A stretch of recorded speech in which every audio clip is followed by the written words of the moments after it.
हमारे NNS सूफी network channel को like करें, सब्सक्राइब करें और बेल आइकन को दबाना ना भूलें। शरीफ बच्चे लेने के लिए आते तो कई सारे लोग आते, कई सारी औरतें आती बच्चे लेने के लिए। अब उस ज़माने के अंदर भी मक्का की सरजमीन पर बहुत सारी औरतें आई। आने के बाद सब अपने अपने एक एक घर से एक एक बच्चा ले लिया। अब बच्चा लेने के बाद सिर्फ सारे बच्चों के अंदर एक बच्चा जिसे मोहम्मद सल्लल्लाहु अलैहि वसल्लम कहते हैं, यही अकेले बच्चे थे। सारी औरतें इनको आने के बाद देखा, कहा बच्चा तो बड़ा खूबसूरत है लेकिन इसको बाप नहीं है, इसकी परवरिश हम करेंगे, इसको दूध पिलाएंगे, इससे हमको ज़्यादा पैसा नहीं मिलेगा, ज़्यादा इनाम नहीं मिलेगा। तो ये समझकर सारी औरतें वापस चली गई, लेकिन सिर्फ एक बाकी थी, हज़रत हलीमा सादिया।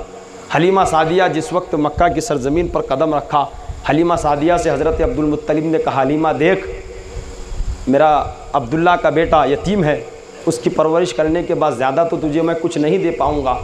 हज़रत हलीमा कहती है, आ चुकी हूँ इतने दूर, अब बच्चे को लेकर ही जाऊँगी, यतीम ही क्यों ना हो, उसकी परवरिश करूँगी, जो भी आप दे देंगे वो मैं मंजूर कर लूँगी। ये मैं उनके जुमले कह रहा हूँ, वरना नबी को यतीम कहना ये बहुत बड़ी गुस्ताखी हो गई, समझ रहे ना, क्योंकि हमारा नबी यतीम नहीं है। अरे हमारे नबी की तो ये शान है कि अगर वो माँ के शिकम के अंदर हो तो दरख्त झुकता हुआ चला आता है। माँ के शिकम के अंदर अगर है तो दरख्त देखता है तो कदमों में झुकता आता है। नबी अगर आसमान पर उंगली उठाती है तो चांद खिलता नजर आता है। ये नबी की शान है। हम यतीम नहीं कहते, हम तो खालिस उनका जुमला मैं आप लोगों तक पहुंचा रहा हूँ। कहा हलीमा सादिया ने, ठीक है उसी बच्चे को ले जाती हूँ। अब उठाया, बच्चे को लिया, ले जाने के बाद रात भर क़याम किया। रात भर क़याम करने के बाद जब सुबह हुई, सुबह होने के बाद हज़रत हलीमा सादिया सोचने लगी कि यार ज़्यादा आना नहीं होता, जाते जाते खाना काबा का तवाफ़ कर लेती हूँ। नबी पाक अलैहिस्सलाम को गोद में रखा। अब खाना काबा के तवाफ़ के लिए निकली।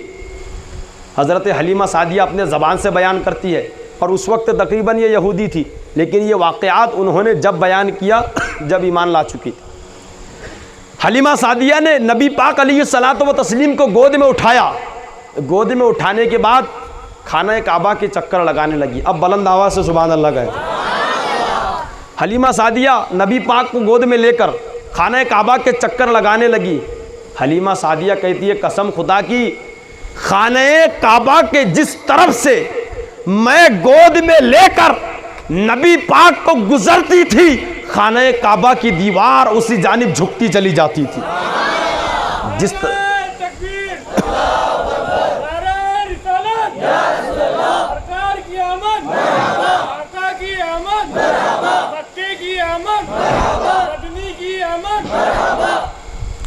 कहा कि जिस तरफ खाना काबा के जिस जानिब मैं मोहम्मद सल्लल्लाहु अलैहि वसल्लम को लेकर जाती तो खाना काबा की दीवार उसी तरफ झुक जाती थी। अब तवज्जो करें, हज़रत हलीमा सादिया कहती है, खाना काबा के पास एक पत्थर है जिसे हजरे अस्वद कहते हैं।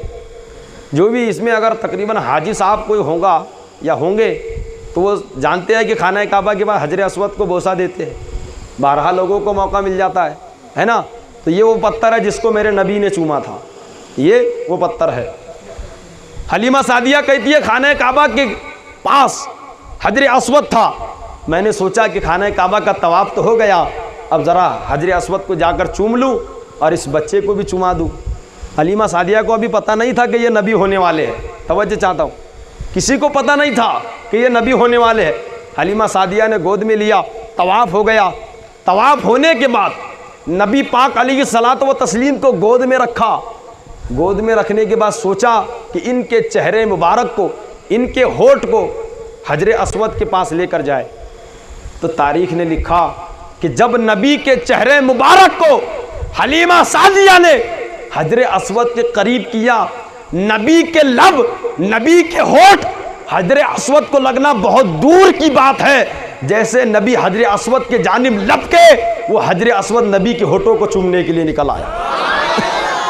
मामूली बात है, पत्थर अपनी जगह से हटकर नबी के होठों को चूमने के लिए आया। हज़रत हलीमा सादिया कहती है, मैंने देखा हजरे अस्वद ने नबी के ज़बान को चूमा, नबी के होठों को चूमा।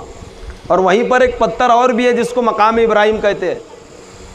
वरना खाने काबा के अंदर तो बहुत थे, लात, मनात, उज्जा, बहुत बड़े बड़े पत्थर थे, लेकिन सबको हज़रत अली ने बाहर निकाल दिया था। लेकिन ये 2 ही पत्थर मुक़द्दस और 2 ही बचे। एक तो हजर अस्वद जिसको मेरे नबी ने चूमा था, गोया नबी ने नहीं बल्कि नबी को पत्थर ने चूमा था, हैं, ये कह लेंगे तो काफ़ी है। बचपने के अंदर पत्थर ने नबी के होठों को